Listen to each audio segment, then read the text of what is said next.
So imagine that you're so broke that your only choice was to sign up for the deadliest marathon in the world. It's just you, 49 other dudes, and a fat bag of cash if you reach the end. But guess what? Only one player gets to survive, and anyone who stops gets smoked on live TV. But honestly, surviving this would be easy, and I've got the perfect strategy to win the entire thing, so we're here to break down the mistakes made, what you should do, and how to beat the endless march in the long walk. So it all starts with this guy, Ray, who's just won a spot in a low-budget version of the Hunger Games. Basically, he lives in an alternate timeline where the country is dead broke after getting slapped around in some kind of giant war, and now every year one dumbass from each state gets picked to compete in a non-stop walk-off, where only one player gets out alive. The winner gets unlimited V-Bucks and receives one wish. But as for everyone else, it's back to the lobby as soon as they stop walking. Ray's arriving at the death game the only way that makes sense, by getting dropped off by his mom.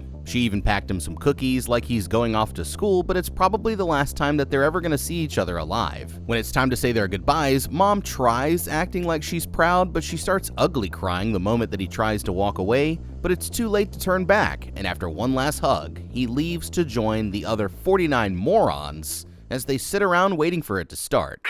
Alright fam, now I know a lot of you guys have been wanting us to cover the long walk for a while, so of course I had to do it for my people. But I'm gonna be honest, I started out wondering, how in the am I gonna make an entire video about a bunch of dudes just walking down the street? But then it dawned on me, we can basically just wrap it up right here, because this is actually one of the easiest death games ever made, and I've got a plan to survive it without even trying. So here it is, my genius plan that's 100% guaranteed to work. The best way to survive the long walk is to just never sign up for this in the first place. Like seriously, I can't believe how dumb you'd have to be to actually think this was a good idea. And I mean, it's not like the Hunger Games where you don't get a choice. Signing up was completely optional.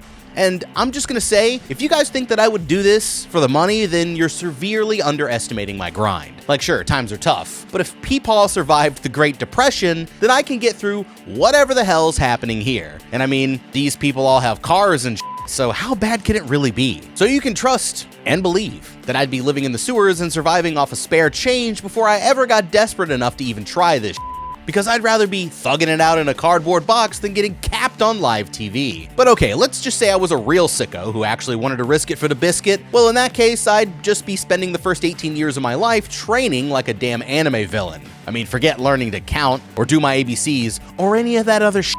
From the moment I'm a baby, I got one job and one job only: to become an absolute jacked monstrosity before my 18th birthday. I'm talking leg day every day. Nothing but squats, lunges, and lean protein until my body's legit shaped like a triangle. But it's not just about how you train, it's about the mental game as well. So hear me out. I'm gonna go back and watch all the tapes and get somebody to read me the rules until I have all the best strategies and the legs of Saquon Barkley. And then I'll be ready to smoke these other losers and go home with the baggie.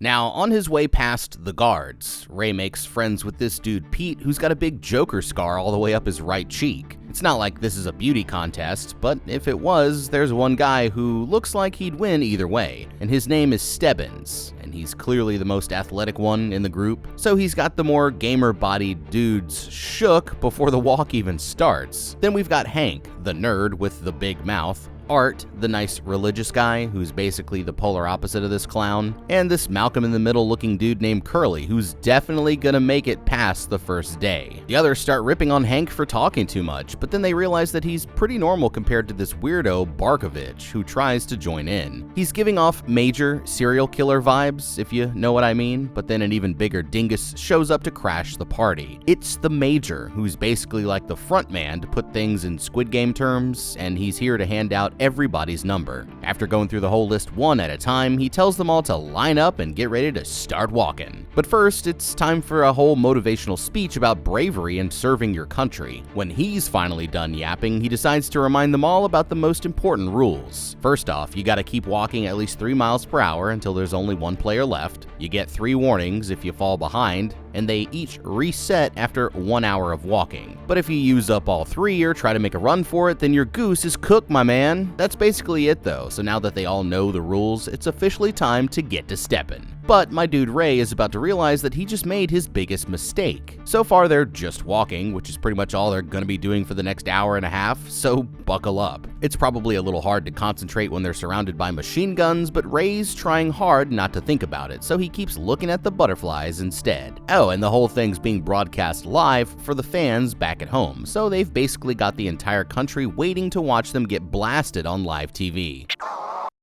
Alright, so now's when we gotta start talking strategy, and you're probably thinking, what could you even do besides just keep walking and try not to get shot? But guess what? You're already beat, my boy, so better luck next time because real ones know the plan started before we even got here. Now, just like a night at the club or a date at a fancy restaurant, you're gonna need the right pair of shoes. So you might be thinking, alright, I'll just get a fresh pair of sneakers and be fine. But that's where you're wrong, because sneakers are gonna give you blisters after the first couple of miles. So for me, I'm getting a pair of lightweight hiking boots, like the type you'd see some granola dude wearing on a nature trail. Yeah, I'd want something durable that's gonna last for literally hundreds of miles, and I wouldn't be just taking those bad boys out the box either. Nah, I'm gonna make sure they're broken in before the walk even starts. The only reason I would bring a pair of sneakers is for some backup shoes in case my boots wore out. But to be honest, they're probably lasting longer than me anyways. Now the boys still have a long way to go, and if I start power walking too soon, then I'm gonna get tired way too early. But everybody has a watch that shows exactly how fast they're going. So if the only rule is that I can't go slower than 3 miles per hour, then I'm gonna just walk at 3.1 the entire time. See? Easy. And if I catch a warning, then maybe I'll speed it up to 3.2 miles per hour. But as long as I'm clear, then it's slow and steady wins the race. But that's not the only reason I'm walking slow. I'm over here playing chess while these other dudes playing checkers. Because at the back of the group, the other guys are blocking the wind, which actually makes it even easier for me to avoid getting tired. And the best part is, they won't even know that they're helping me, while I'm just sitting in the back chilling the whole time. And then getting to the end of this should be quite easy. At 5 miles in, they notice that Stebbins takes his first warning, and my guy Hank starts trying to pick apart his strategy. The others don't see the vision, but he can tell that Captain America back there knows exactly what the hell he's doing.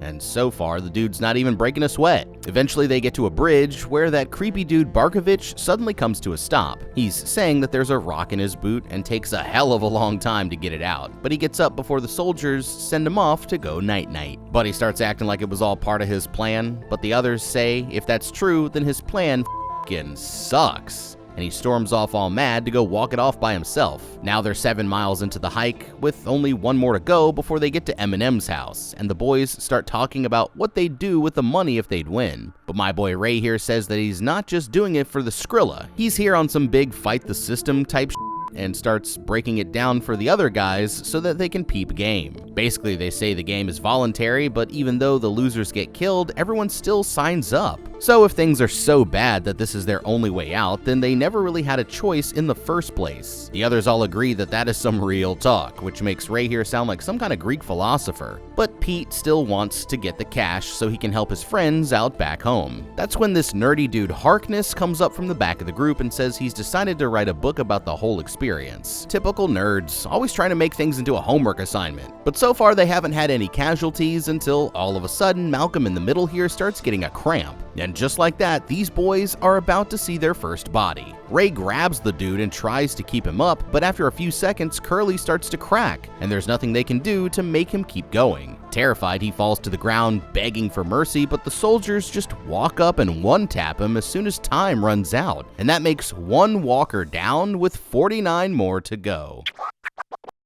Alright, now that's some real traumatizing right there. And I'm not gonna lie, now that things are getting real, I'd be starting to regret my decisions about starting this in the first place. But Ray's over here talking about all this we didn't have a choice stuff. Like, buddy, you had to sign up for this voluntarily. That's literally the definition of a choice. But I get what he's saying, you know, on paper or whatever. Ray didn't choose the thug life chose him. But maybe he should have spent less time reading books and more time getting his money up. Because then he'd be home watching Curly get smoked from the comfort of his living room. Now, just because there's some hypothetical universe where I was dumb enough to sign up for this doesn't mean I'm dumb enough to stick around. And after 7 miles, I'm already gonna be tired as And reality is going to start setting in that I might not be built for this after all. And even with Curly down, I've still only got like a 2% chance of winning, so personally I'd rather take my chances and try to escape. But I'd just get blasted if I try to run, so I need to convince everyone to join me first. Basically, I'd just point out that they all have only a 2% chance of surviving as well,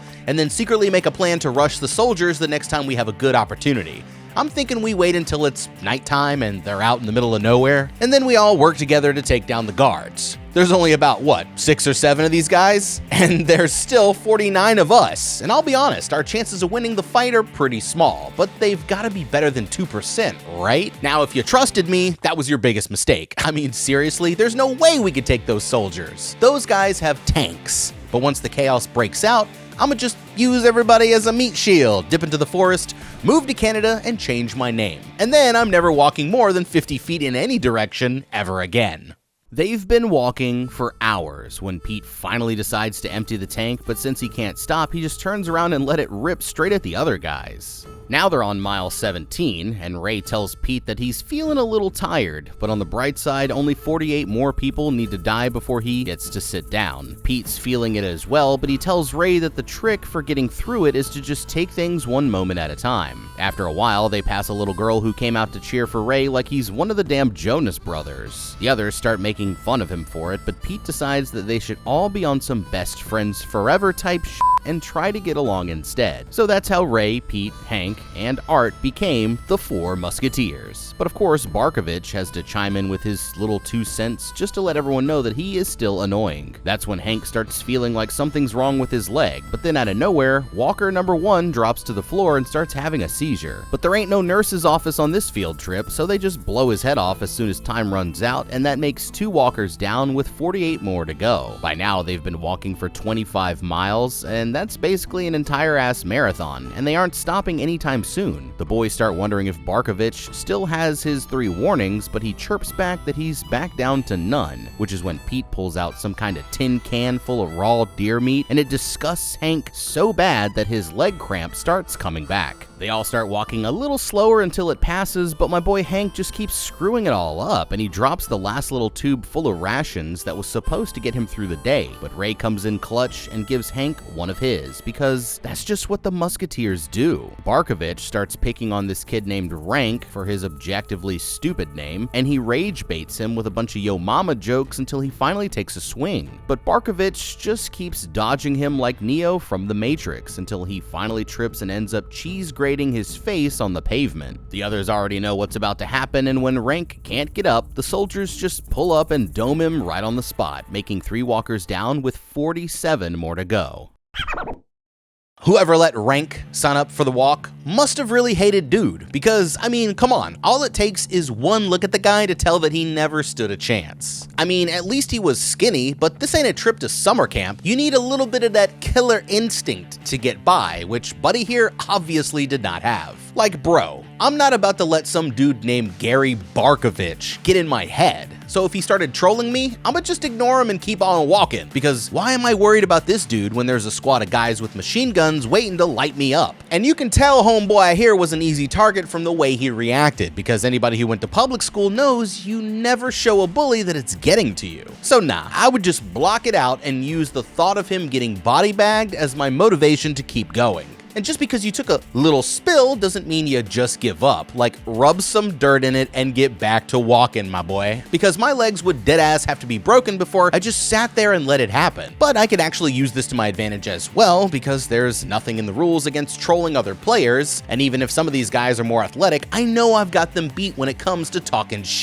So now, I wouldn't want to get everyone mad at me first, because it's still good to have some friends so you can help each other out, but anyone from the outside of the friend group is fair game. So I'm gonna start looking for the easiest targets, figuring out what they're most insecure about, and then start trolling them non-stop for the rest of the game. And according to the rules, anyone who attacks another player gets a violation. So all I've gotta do is get someone mad enough to take a swing, and I'll be one step closer to winner, winner, chicken dinner. And I mean, sure, yeah, it's not the most honorable way to do it, but I'm not afraid to use dirty tactics if that's what I got to do to survive. And since there can only be one winner, I'm gonna make sure I do whatever it takes to get the advantage. The boys all start blaming Barkovich for what happened, even though he's trying to act like he didn't do anything wrong. But now he's easily the most hated guy in the game, and everyone else is just waiting to see him get smoked. Things calm down for a little bit until word starts going around that Walker 45 has the Hershey squirts. And that's when my boy just drops his pants and starts letting it rip right there in the middle of the street. And I mean, hey, what else are you gonna do here? There's no time to wipe unless he wants to get killed, but he can't hold off the chocolate thunder from down under, and they end up blowing his head off mid-dookie without a moment's hesitation, making 4 walkers down with 46 more to go. Now they're 35 miles in, and it's getting close to nighttime. Pete notices that Ray's got something on his mind, but he says that he'll tell him in the morning, so they've got something to look forward to. He breaks out some of these homemade cookies and starts dreaming about being back at home with his mom, but suddenly he wakes up a few hours later, and Pete says that he's been sleepwalking for miles. Everything seems to be going fine until Ray gets his second warning and Barkovich starts chiming in with his usual bullshit.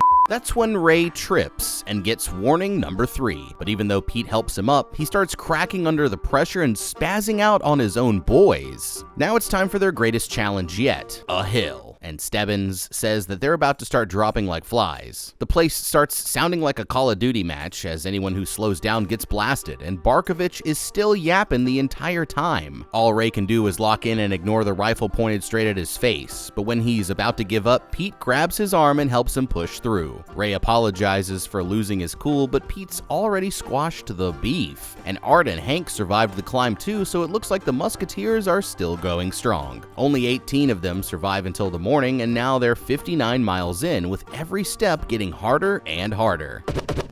Alright, now the fellas just survived their first night, and if I was able to make it through that, then I'd be starting to feel a lot more confident about my chances of winning this entire thing. But since we're down to only 18 survivors, I officially have a 5% chance of winning. And that's still not great, but it's better than nothing, right? And honestly, I gotta try to look on the bright side because after walking 60 fucking miles nonstop, I'm gonna be the most exhausted that I've ever been in my entire life. Like, I don't know if you fully realize this, but that's 2 marathons without stopping. So unless I gave myself an adamantium skeleton like Wolverine, my legs, knees, hips, ankles, hell, everything are gonna feel like they're on fire. And my feet are gonna be so covered in bloody blisters. So yeah, when this is all over, I'm gonna need one hell of a spa day. So it's understandable why Ray crashed out on his boys, but honestly right now, that's the worst possible thing you could do. Now I know we're all in a competition here, but as soon as I saw that hill coming up, I would be making sure that I was best friends with everybody, because I'm gonna need somebody to help me if I start looking like I'm gonna go down. But here's the thing, the hill might be scary, but just like everything else, the right strategy makes this whole thing easy. And that's why you're gonna catch me at the back of the pack, because just like before, I'm letting the other guys take the wind to make my life slightly easier, and then all I gotta do is get into a rhythm and power through. But what's scarier to me is the stuff that I can't control, like needing to sleep and go to the bathroom. Obviously, I would just try and stay awake and hold it in for as long as humanly possible, and that's probably gonna work for a day or two, but we need a backup plan just in case nature calls. You know, taking a shit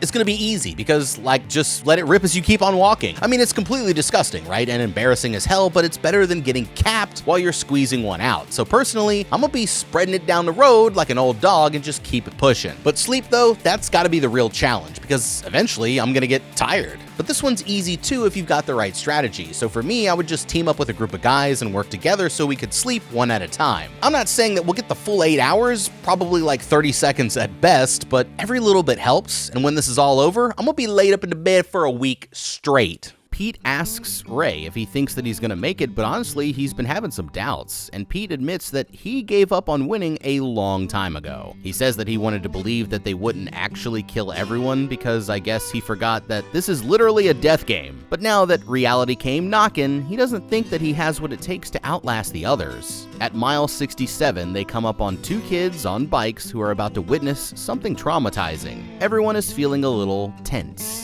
Hank's barely holding on, but that's when Harkness gets his first warning. He snapped the shit out of his ankle back on the hill, and he's been walking on the bloody stump ever since, but it looks like he's finally reached the end of the line. The dude starts crying as he realizes what's about to happen, and everyone else knows that he's already done for. So Art starts shouting at the kids to look away, but they just sit there and watch as the soldiers blow his head schmoove off. making 33 walkers down with 17 more to go. Pete and Ray didn't like watching the nerd get done dirty, but Stebbins and Barkovich both start mouthing off again, and the truth is only one of them gets to survive, so they better get comfortable watching people they like get smoked. And with that, they've officially made it 100 miles, which is when Art notices that the Major still seems like he's not even tired. But Stebbins says the guy gets to sleep and take showers, so he's living the life of luxury while they're out there fighting to survive. Ray notices that Stebbins has a little cough, but he plays it off like it's just his allergies. But then all of a sudden, this one dude tries to dip out and make a run for it, but the soldiers light him up before he even makes it past the sidewalk, making 34 walkers down with 16 more to go.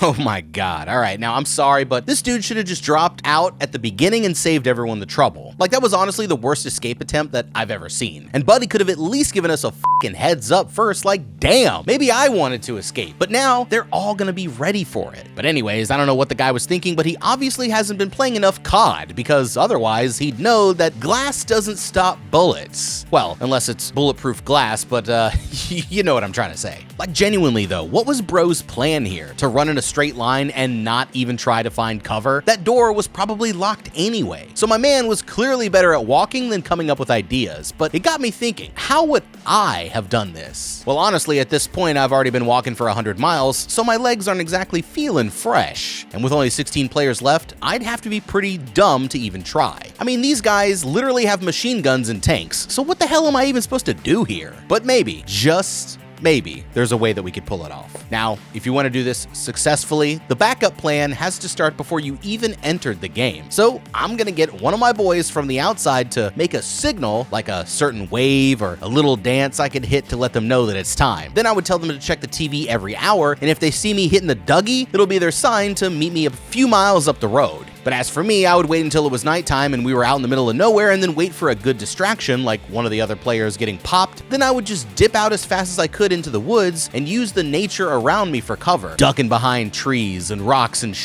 until I was able to lose the soldiers, make it to the getaway car, and get the hell up out of there. But to be honest, I'm probably not even making it more than 10 feet, even with the best plan that I could think of. So right now, it's probably better to just stick around and try to actually win this thing.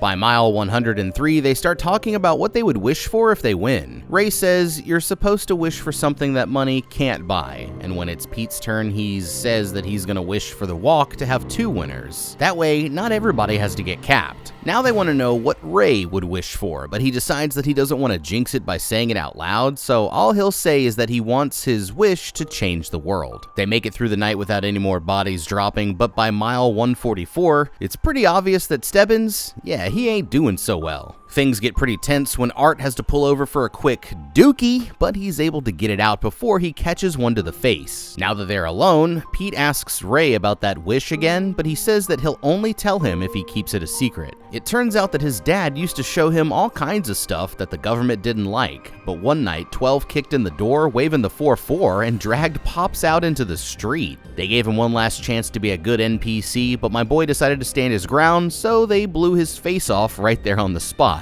That's why Ray decided to join the walk, because if he wins, he's gonna wish for a rifle and use it to slime the Major live on TV. Pete starts pointing out some flaws in his plan, like how his dad would still be around if he'd just lied, and he doesn't think that Ray actually has what it takes to kill someone. He thinks it's more important to actually appreciate their lives instead of going around looking for revenge. But Ray is convinced that his only choice is to slide for his old man. They pass a family of rednecks watching from the side of the road, and Ray says that they're only here to watch somebody get murked. But Pete reminds him that they all live in the same messed up country, and if Ray doesn't believe that there's still good in the world, then there's no reason even trying to win. Up ahead, they see a rainbow in the distance, and this makes old Pete start feeling a little emotional. So he grabs Ray by the shoulder and decides that they should be more than just friends. By now, they're pretty much brothers. But in the end, somebody's got to be an only child.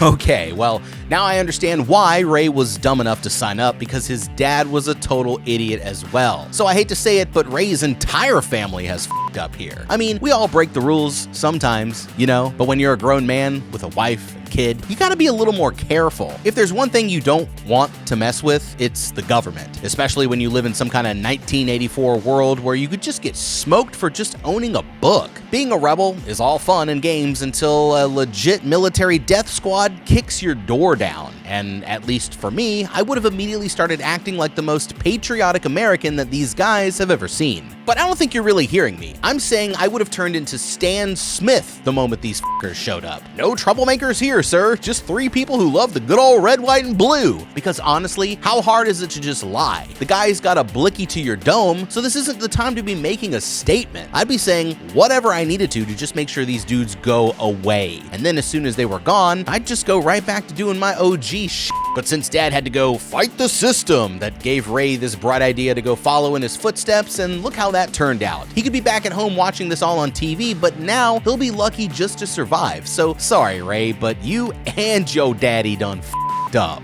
By mile 170, the boys are barely holding on, and Walker number 4's feet are starting to look like ground beef. When he can't handle the pain, he tries going up to a tank for some help, but the soldiers just run his freaking legs over and blast him in the head. Just 2 seconds later, this dude Tressler starts ripping off his clothes like he's about to turn into a werewolf. But the second he hits the side of the road, the soldiers just mow him down, making 36 walkers down with 14 more to go. By mile 201, another 7 walkers have gone down, leaving only 7 still in the game. It's nighttime again and Ray is still holding on, but it looks like Hank could be the next to go. Stebbins chimes in that he looks ready to give up, so Ray goes over to check on his man, but the dude is completely out of it. And after dropping some quick philosophical bars, he runs up to one of the tanks and grabs somebody's rifle, but they blast him and let him bleed out to set an example for the others. Art can't handle watching his buddy suffer, so Ray has to come pull him off before they both get killed. But there's nothing they can do besides keep going, so that makes 44 walkers down, with only 6 more to go. They make it another few miles before anyone's ready to talk again, and to make things even worse, this guy Collie tells everyone that Hank actually had a wife. That makes him the only married man in the entire group, and he can't believe the dude would risk it when he had somebody like that back at home. Pete decides they should all promise to give some money to Hank's wife if they survive, and even Stebbins finally agrees. It turns out he was actually getting sick after all, but he still thinks that there's a chance that he can win. Now at this point, you might have forgotten that crazy old Barkovich is still alive, and he's personally offended that Pete didn't ask him to join the club, so he goes up to Ray and starts trying to apologize. But the more this guy talks, the more it's obvious why he doesn't have any friends. I mean, he's nuttier than a squirrel fart on a winter's day, and says that he can't keep the voices out of his head, so Ray just tries playing it cool so the dude doesn't snap. He's finally able to get rid of him without the guy doing anything crazy, but just when it seems like he's finally starting to get it together, he walks straight to the front of the group and decides to quit the competition early, making 45 walkers down with only 5 more to go. Alright, now I might be wrong for saying this, but at least they don't have to deal with that guy anymore. We're officially down to the last 5 walkers, which means that we now all have a 20% chance of winning. But as you can see, more and more of these dudes is starting to crack. Now, we all knew that Barkovich was crazy from the beginning, but you're probably wondering what happened with Captain Underpants over here. Well, I'll tell you. It's called paradoxal undressing. And basically, it's what happens when somebody goes cuckoo for Cocoa Puffs. They just rip off all their clothes and start running around like a crazy person. So yeah, walking nonstop for almost 200 miles will do that to you. And now we're not just talking about the physical challenge of walking anymore, because the mental side of things is going to be just as hard. So I'd need to make sure that I don't end up going nuts this close to the finish line. But actually, it's really not that hard as you might think. So what I'm gonna do now is start picking something up ahead, like a tree or a sign, and just stay focused on getting there. Then keep repeating that process one little bit at a time. And this is when I'm gonna start blocking everything out. So if one of these guys gets capped, no they didn't. They just went on an all-inclusive vacation to Aruba. And as a matter of fact, that's where I am too. You see, now I can't get tired because in my head, I'm already at the beach just kicking back and chilling. And if I just refuse to accept reality, then the other players, yeah, they ain't gonna stand a chance. At mile 260, they pass by a flaming car crashed on the side of the road. Collie decides this moment calls for a sing-along, and they all start singing "Oh My Darling Clementine" in honor of Hank's wife. Now it's sunrise on day number 5, and they're getting close to the town where Ray's family lives. Collie says he's lucky for getting to see his mom, and he's pissed that he won't get the same chance again before he dies. But Pete thinks that seeing her is only going to make things worse. At mile 286, they finally make it to Freeport, but Ray's boots fall apart as soon as he gets to town, so he has to ditch them and start walking in his soggy socks, which is when he turns to see his mother watching from the side of the road. It's a heartbreaking moment, but instead of passing her, Ray turns around and starts saying that he's sorry until Pete finally comes to pull him back. He's having a full-blown panic attack about having to leave her, so Pete starts telling him a story about his childhood. He says his parents both died in the war, so he had to go live with his drunk of an uncle. But then he died from drinking too much, so he fell in with a group of bad dudes and turned to a life of crime. One day he got into a scrap with a dude who sliced him up, and that's how he got his scars. But when he woke up in the hospital, he realized that it was time to turn his life around, which is why he always looks at things from the bright side. But he says it takes a lot of work not to go back to his old ways. So he wants to use his prize money to help out other struggling kids. And if Ray wins, Pete says that he needs to give up on revenge and go back to his mom because he deserves to have a second chance instead of throwing it away. At mile 306, Stebbins decides it's time for a new deal. He says they need to stop helping each other and let nature take its course. And even though Pete doesn't like it, Ray agrees that he's probably right. The only one who hasn't said anything is Collie, and out of nowhere he rushes for a rifle and takes down one of the soldiers. They instantly shoot him in the gut, but he decides to quit the game before they can finish the job, and that makes 46 walkers down with only 4 more to go. Alright, now we're down to the final 4, and I don't know who Stebbins thinks he is making demands over here, but he's clearly on death's door, and the boys have him outnumbered 3-1. So, honestly, why the hell would they listen to this guy? Of course, he wants them to stop working together because he knows it's the only chance he has of surviving until the end, but honestly, he's in no position to be calling the shots. So if it were me, I would try making him a deal. Think about it this way, right? Stebbins is getting sick, so he doesn't have that much longer, but he's also got a fresh pair of sneaks that he'll probably never use. And Ray isn't going to make it much farther on his bare feet, so if I were Ray, I would agree that it's every man for himself, but only if Stebbins lets me have the shoes. Then it's actually a fair competition. And if he disagrees, f*** him. I'll just keep working with the boys and take the shoes once he drops out. At this point, they've been going for 324 miles, and now Art's nose is starting to bleed like a garden hose. Stebbins says that it's probably internal bleeding, and the other guys try to keep him up, but Art eventually cannot go on any longer and tells Pete that he should be proud for coming all this way. The boys say their goodbyes, and Art makes them promise to give his necklace to his grandmother, but now it's time for the 3 musketeers to become the 2, and the boys keep walking on as the soldiers take him out, making 47 down with only 3 more to go. At mile 326, the Major's still piping up with his motivational speakers. Ray starts cursing him out, but the dude's still treating it like a game show, and that's when Stebbins decides that it's time to reveal his secret. He starts comparing himself to the rabbit in a dog race, saying he's supposed to be like a machine that the other guys couldn't catch. It turns out the Major is actually this guy's dad, and he's got dozens of unwanted kids spread out all over the country, so Stebbins' wish was just for the guy to finally treat him like a son, but now he can feel his body giving out, so instead of dying like a wild animal, he decides to go out with some dignity. Before he goes, he warns the boys what to expect when they reach the finish line, but that's when he stops and takes his final warning, and the soldiers blow him away as soon as his time is up, making 48 down with only 2 more to go. They've gone 331 miles when they hit their first big crowd, and these sickos actually start cheering them on. But as Pete looks over at Ray, he decides that he's ready to stop. All of a sudden, he drops back down and takes a knee, but Ray isn't ready to let him go, so he picks up his friend and starts pushing him down the road. He asks Pete to walk just a little bit farther, so he decides to hang in there for his friend, but while he's distracted, Ray stops and let his timer run out. The soldiers instantly shoot him twice in the side, and Pete rushes to pick him up, but Ray tells him that he loves him as the soldiers drag him away. Knowing that he's done for, Ray apologizes to his mom as the Major steps up to finish him off, and that makes 49 down with 1 lucky winner, but Pete's story is not over yet. The guy starts breaking down as the fireworks go off and the entire crowd starts to celebrate, but that's when the Major comes to ask for his wish, and thinking it over, he wishes for a soldier's rifle. The Major lets it happen, thinking there's no way he's actually going to shoot somebody, but the second he gets his hands on it, he ups the weapon and blasts the Major straight in the chest, killing him right on the spot. With his wish fulfilled, Pete turns to walk down the empty street, leaving the crowd behind him. In the end, that makes 50 down, with only one survivor, and at least Pete managed to get some revenge for his friend, but I'm thinking next time he might just want to stay home instead.